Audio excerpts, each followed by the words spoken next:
Passamos agora ao comentário neste Jornal Regional. Comigo tenho o António Meira, que como já é habitual à terça-feira. Boa tarde, António. Obrigado pela sua presença. Hoje começamos com o tema de missão. Ou neste caso, no plural, de missões. Ontem foi o Ministro das Finanças, Vítor Gaspar, hoje Paulo Portas. Esta demissão de Paulo Portas vem complicar certamente as contas do Governo. Poderemos dizer que o futuro do Governo está nas mãos do CDS? Não. O futuro do Governo está nas mãos do Presidente da República. A semana passada falou-se aqui do déficit, que tinha chegado aos 10,6%, e, na minha opinião, ouvi hoje alguns comentários sobre a demissão de Paulo Portas e ontem de Vítor Gaspar, mas, na minha opinião, a causa destas demissões está no elevado déficit que foi publicado a semana passada, 10,6%. Está muito longe dos 5,5% projetados pelo Governo.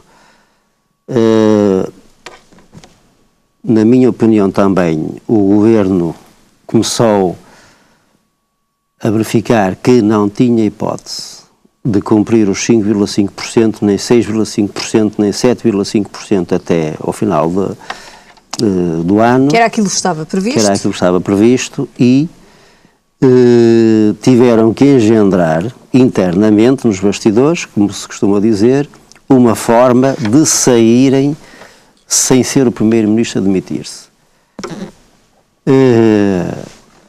Claro. Considera que isto foi então tudo... Estratégia, estratégia. Considero. Nós em Portugal chegamos a um ponto que já não sabemos, na política não sabemos distinguir a verdade, o que é verdade, o que é verdadeiro, o que é falso.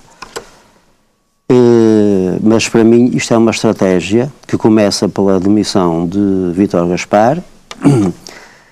Se a estratégia do Governo fosse continuar, então poderiam ter nomeado o Primeiro-Ministro das Finanças, Paulo Macedo, que é uma pessoa que é o Ministro que tem mais popularidade. Mas que também disse que não se sentia à vontade para assumir a pasta das Finanças. Ele também tinha que dizer alguma coisa, porque está no meio de colegas e ele está à vontade porque ele já foi Diretor-Geral das Contribuições e Impostos. E foi ele que, enfim, revolucionou um pouco a forma de funcionamento daquilo que é agora a autoridade tributária. Portanto, o Governo começa a olhar para o fim do ano e diz: nós não vamos conseguir, já dizia o Primeiro-Ministro a semana passada que era execuível os 5,5%, não, era impossível. Aqui há uma mentira no meio do déficit, dos 10,6%, que o Primeiro-Ministro diz que isto teve a ver, não, o Ministro das Finanças diz que tem a ver com a injeção de capital no Banif, portanto, não pode, 700 milhões não pode responder ao 1.000 milhões, é uma não-verdade, e portanto o Governo começou a ficar sem margem de manobra até para se defender, embora tivessem nomeado Poiás Maduro para comunicar, mas nem ele chegou aí. Portanto, isto é uma estratégia concertada, não quer dizer que a coligação estivesse de acordo. É o que eu digo, se a estratégia do Governo fosse continuar, não nomeavam a Maria Luísa Albuquerque para Ministra das Finanças, nomeavam outra pessoa que tivesse mais consenso na sociedade civil e na sociedade política, e portanto teve que haver mais que um motivo para que Paulo Portas se demitisse. Paulo Portas, aliás, no comunicado que enviou à Lusa, refere precisamente que é o nome de Maria Luísa Albuquerque que o faz demitir-se. Tem que haver um alívio, portanto, o alívio não pode ser o déficit. Mas, de facto, Maria Luísa Albuquerque, e peço desculpa interrompê-lo, é um nome que realmente está envolvido nas swaps e que aqui não gera consenso. Não, por isso é que eles nomearam, por isso é que o Primeiro-Ministro nomeou a Maria Luísa Albuquerque, precisamente para que Paulo Portas pudesse demitir no dia seguinte, não é? Ou no dia em que ela tomou posse. A poucos minutos. A poucos minutos. Portanto, de qualquer maneira, dentro da coligação, as coisas também nunca funcionaram muito bem. Já tivemos alguns exemplos do mal-estar que se vivia na coligação. E, portanto, eu também começo, apesar de não ver alternativas, francamente, estou a falar internamente, não vejo alternativas, mas estava a ver o governo com dificuldades em governar. Portanto, a Maria Luísa Albuquerque também seria uma Ministra das Finanças à imagem da Troika, e tudo aquilo que tem sido à imagem da Troika não está a funcionar. Quer em Portugal, quer na Grécia, há um ou outro país que, mesmo na Irlanda, não funcionou muito bem. O FMI já admitiu erros na implementação dos programas e, portanto... Estão desajustados esses programas. Isto é uma mensagem também para o exterior, para a Alemanha, para Bruxelas, para a Troika, para o FMI, de que eles têm que realmente reavaliar a estratégia que implementaram nos países que pediram ajuda, porque ela não funcionou. Aliás, foi uma má estratégia.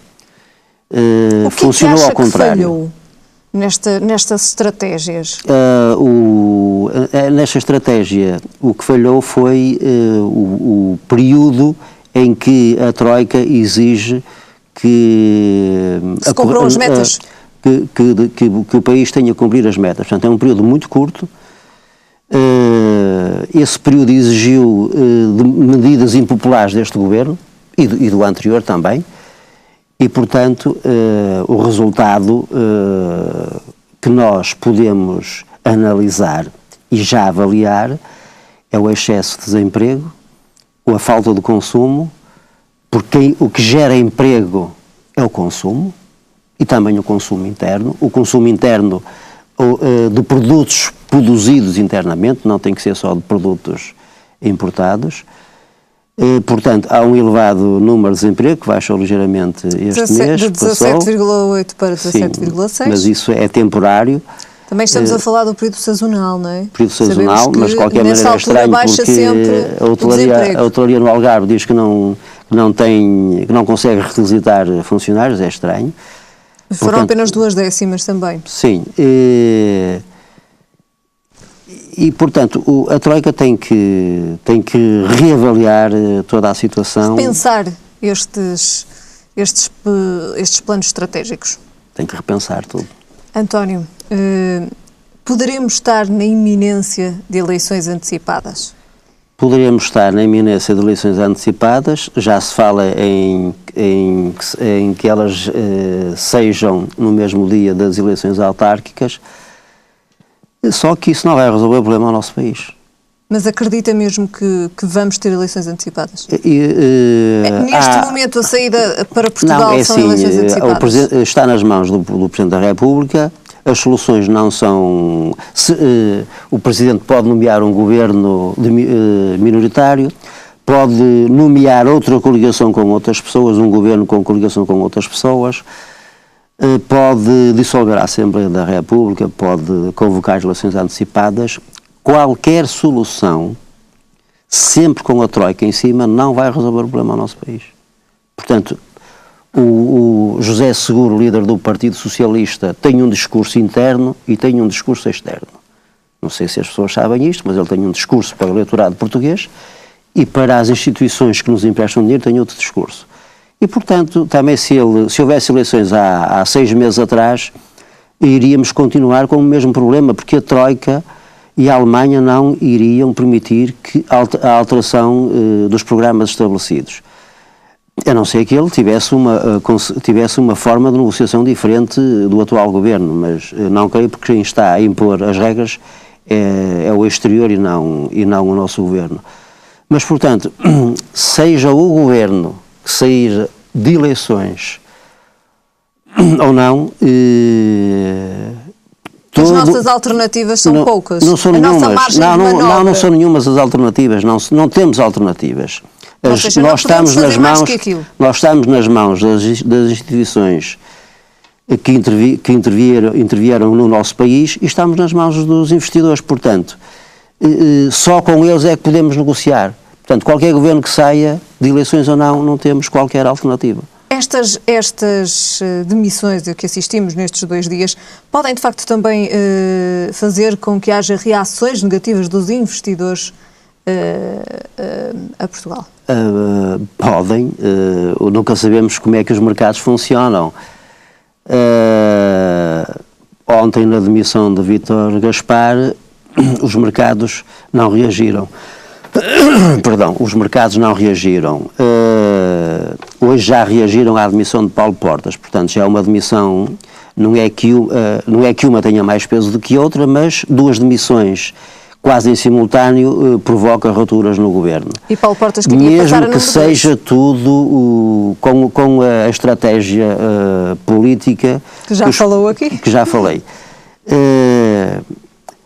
Eu acho que ainda é cedo também para... Os mercados já reagiram para todos os efeitos, o PSI 20 teve uma queda significativa, portanto, no fundo os mercados estão a reagir.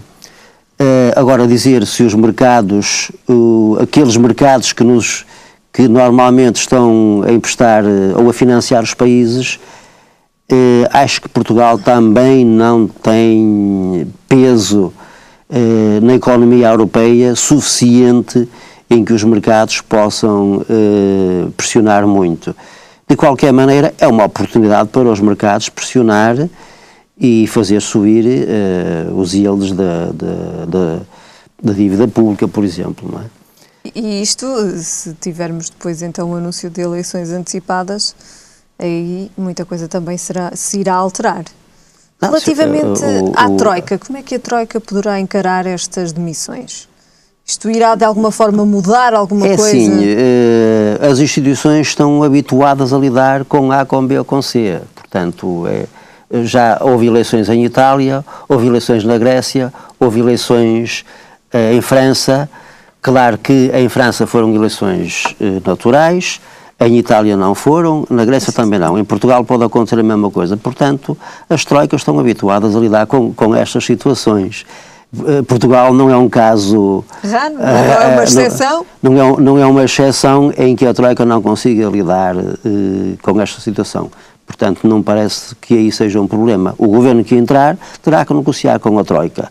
Aquilo que pode acontecer é, se for marcadas eleições antecipadas, este governo de transição, se não for este que está em funções, se for outro, só terá que pedir à troika para que haja uma carência ou uma suspensão nas negociações até ao período de eleições. Muito bem. António, certamente para a semana teremos mais novidades, o país também estará certamente já com mais estabilidade, já teremos mais informações já haverá mais para avançar. Desenvolvimentos. Exatamente. Obrigado, António. Voltamos então a ver-nos para a semana. Ficamos agora com o tempo para amanhã.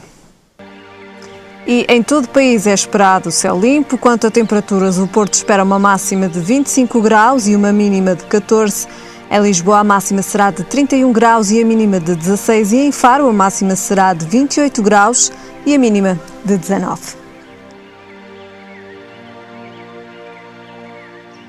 É tudo por hoje. Já sabem, a informação está de regresso amanhã.